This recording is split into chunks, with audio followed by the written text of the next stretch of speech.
kita mengira bahwa kebijakan-kebijakan yang diterbitkan hanya merugikan kaum buruh. Tapi faktanya hampir seluruh rakyat dari desa ke kota semua dirugikan dengan kebijakan-kebijakan khususnya dengan Omnibus Law. Kemudian yang kedua, kita mengira bahwa ini adalah satu peraturan yang memang niatnya untuk investasi walaupun dengan merugikan orang kecil. Tapi ternyata ini adalah undang-undang peraturan-peraturan yang dilahirkan dari KKN, korupsi, kolusi dan nepotisme. Ya. Dan sekarang terbukti, kita dibukakan mata kita bahwa ada uang ratusan triliun yang tidak bisa dipertanggungjawabkan di Departemen Keuangan. Itu adalah kejahatan yang luar biasa, saudara-saudara. Ketika reformasi dulu terjadi, itu ada satu orang editansil korupsi 1,3 triliun. Sejagat Nusantara ini mengeluh, menjerit. Ternyata sekarang ratusan triliun. Tapi rakyat juga masih penjarakan penjahatnya. Ini adalah satu bukti bahwa segala peraturan itu karena adanya korupsi, kolusi dan nepotisme. Tidak mungkin ada undang-undang Omnibus Law tanpa korupsi, kolusi dan nepotisme.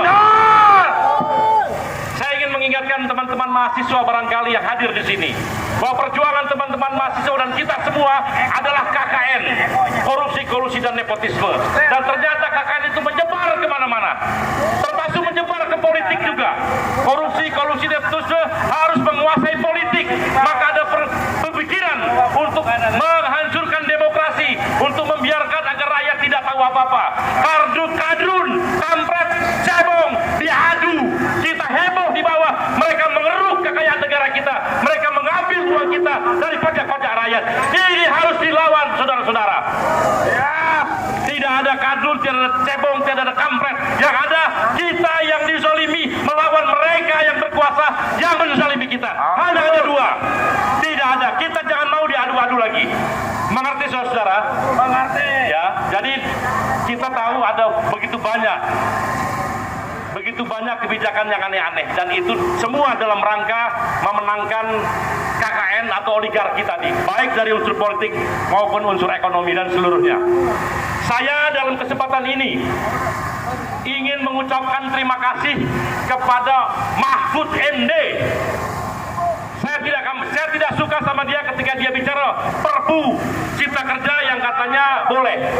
Saya ajak tantang Mahfud MD berdebat. Saya bilang 10 menit 2 profesor itu bisa saya taklukkan ketika bicara bahwa Perpu itu adalah benar. Tapi sekarang di tema yang lain, Mahfud MD yang membocorkan bahwa terjadi kejahatan yang luar biasa di tubuh pemerintahan, di tubuh negara, dan kita harus menyatakan bahwa kita bersama Mahfud MD dalam memerangi, dan kita dorong Mahfud MD. Dia dalam hal ini adalah man of honor, orang yang terhormat. Insya Allah kita juga di sini semua adalah orang yang terhormat. Kita hanya beberapa orang di sini, tapi apa yang kita perjuangkan mempengaruhi ratusan juta orang. Dan kita akan tunggu apakah mereka anggota DPR berani memutuskan bahwa Perpu Cipta Kerja itu sah. Padahal secara Undang-Undang Dasar Perpu itu harusnya sudah ditolak karena pada sidang yang pertama kali yang terdekat dengan lahirnya Perpu itu tidak terjadi sidang paripurna, dan artinya menurut UUD 45 Perpu itu otomatis batal. Tapi kalau mereka masih melakukan juga untuk mensahkan, maka tiada lain dan tiada bukan mereka itu adalah setan-setan, hantu-hantu yang kurang ajar. Karena hanya hantu, hanya setan dan iblis yang berani melanggar peraturan.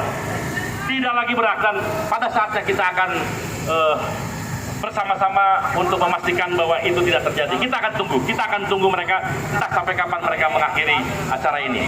Saudara sekalian, saya berterima kasih kepada pimpinan-pimpinan seluruh federasi. Kita juga berterima kasih tidak hanya buruh, tapi ada petani, ada konsorsium pembaruan agraria, ada juga mungkin Walhi, ada Greenpeace, ada Aman dan sebagainya. Ini bukan hanya protes buruh, tapi ini adalah protes rakyat Indonesia.